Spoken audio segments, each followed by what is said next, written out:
In the 1960s and 1970s, various automobile manufacturing companies were locked in fierce battle to produce the baddest and coolest looking cars.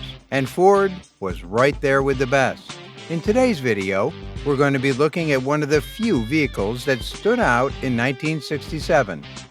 The 1967 Ford Mustang Nightmare. The Ford Mustang got its first major redesign in 1967, and the redesign was a major success. And the 1967 Mustang was generally recognized as a step up from prior Mustangs.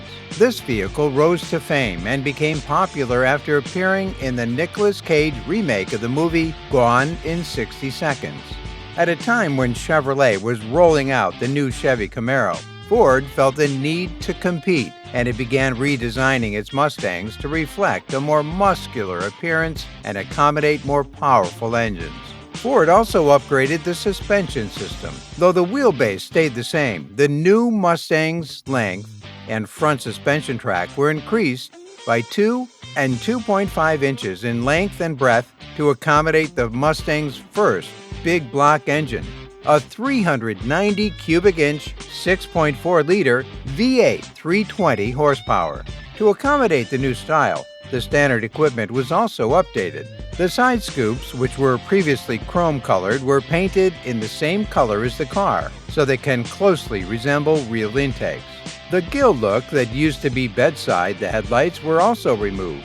The grille still featured a galloping horse, but now it had bars that protruded from the horse in all directions and was much bigger in size.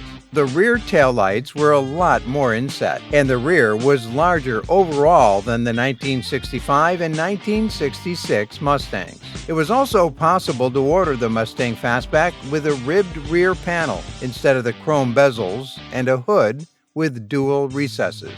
The 2+2 Fastback was entirely restyled for 1967, with an all-new body sheet, metal and roof, showing even more of the Gran Turismo Sport flair. The new roof featured a swept-back look with smooth, flowing lines. A big rear window and short deck lid were completely integrated into the design, carrying the roofline all the way to the back of the car. The functional flow-through ventilation system consisted of a series of thin air louvers positioned on the roof's rear quarter. The engine transmission combinations for the 1967 Mustang ranged from the economical 206 with a 3-speed transmission to the powerful 390 4V GT V8 with 4 on the floor. Buyers could also customize a power team to their own demands with such a broad range of collections. The 1967 Mustang had various options to choose from when it came to engines.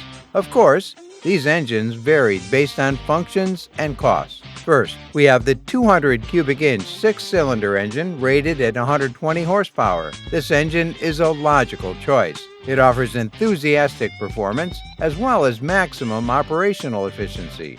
This engine includes a 7-main bearing crankshaft that delivers ultra-smooth operation, a dual-element choke for all-weather good starting, and revised combustion chambers for maximum efficiency. Next, there's the 289 cubic inch 2V V8 with 200 horsepower. This is the most popular Ford engine. It delivers exceptional performance in a car the size of the Mustang. This engine featured the use of standard-grade fuel, a revised valve train that promotes durability, and a new 2-Venturi carburetor. With 225 horsepower, the optional 289 cubic inch 4V V8 engine boosts performance even more. It only uses a small fraction of its horsepower under normal driving conditions, with a big reserve ready for emergency situations. For the Mustang 1967, a new Autolite carburetor was installed, increasing efficiency and performance across the whole operating range. Next is the 289 cubic inch 4V high-performance V8 engine. With 271 horsepower is the third available V8 engine. Special driveline and suspension components, as well as F70 14 WSW wide oval tires on 6-inch rims, are all included in this engine. At an additional cost, The GT Equipment Group and either a 4-speed manual or cruise-o-matic are available. And lastly, the 390 cubic inch 4V GT V8 is the top engine for the 1967 Mustang. It delivers impressive performance in any driving environment thanks to its 320 horsepower rating. It has the same driveline and suspension components as the 289 high-performance V8, as well as F70 14 WSW wide oval tires on 6-inch rims. GT Equipment Group is optionally available. Except for the 289 high-performance and 390 GT V8s, all engines come standard with 3-speed manual transmissions.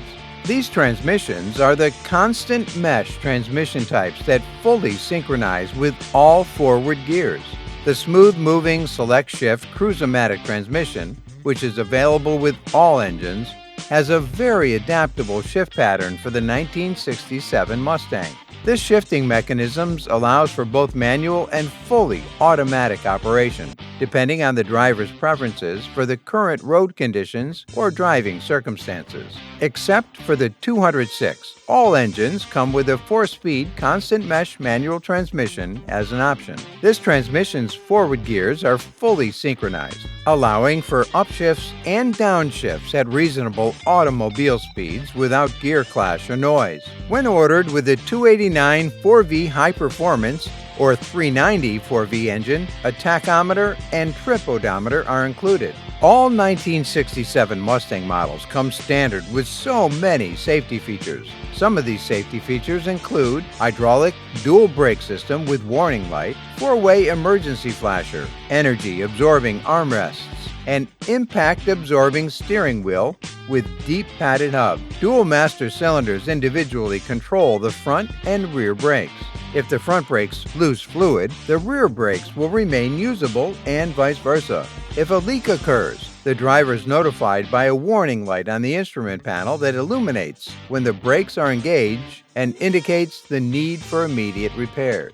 To warn of an emergency, the driver can activate all 4 turn signals at the same time. The control switch for the emergency flasher is conveniently situated on the right side of the steering column. The redesigned armrests for the 1967 Mustang provide energy-absorbing characteristics in the lateral plane while providing robust vertical arm support with a soft foam cushion. The polypropylene honeycomb-type core is encircled and filled with urethane foam and covered in soft vinyl in the new design. The honeycomb is vertically positioned to provide the necessary strength, but will collapse laterally to reduce the potential of harm during a collision. Ford pioneered the impact-absorbing deep dish steering wheel, which is now augmented by the inclusion of a deep padded hub designed to progressively collapse on impact. The hub is made of an inner core of molded urethane foam, an outer layer of polyvinyl chloride, and a soft vinyl covering. The steering wheel also yields on contact while maintaining solid control while driving. The 1967 Mustang also came in special editions. There was the 1967 Mustang GT. The GT package was also offered on the Ford Mustang 67. The upgrades, however, were more aesthetic in nature than in previous years' models.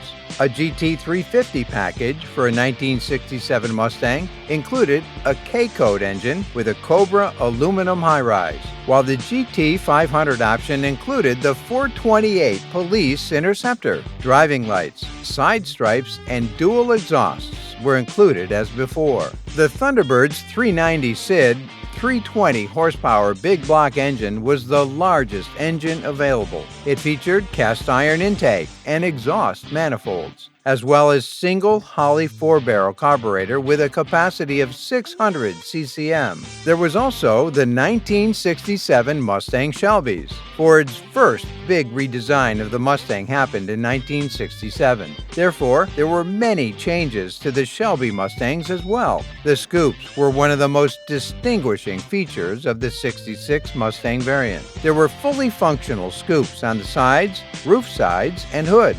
Side stripping, an enlarged grille with a Mustang GT 350 or Mustang GT 500 logo, hood pins, and a Shelby snake gas cap made the GT badging more visible. The Mustang Shelby GT500 housed a gigantic 428 SID big block engine, so its body style was altered to accommodate the larger engines. The GT500 was the only Mustang at the time with this very large engine. Shelby then tweaked the engine to produce even more horsepower, making it a popular purchase in 1967. Ford sold even more of these more expensive Mustangs than the 67 GT350s. The 1967 Mustang Shelby had the largest and most powerful engine put in a Mustang that year. But that didn't stop Ford from selling even more of these more expensive Mustangs than the 67 GT350s. Everything about this Shelby Mustang screamed power, and this was the main reason why people loved it. What do you think about this car? Let us know down in the comment section.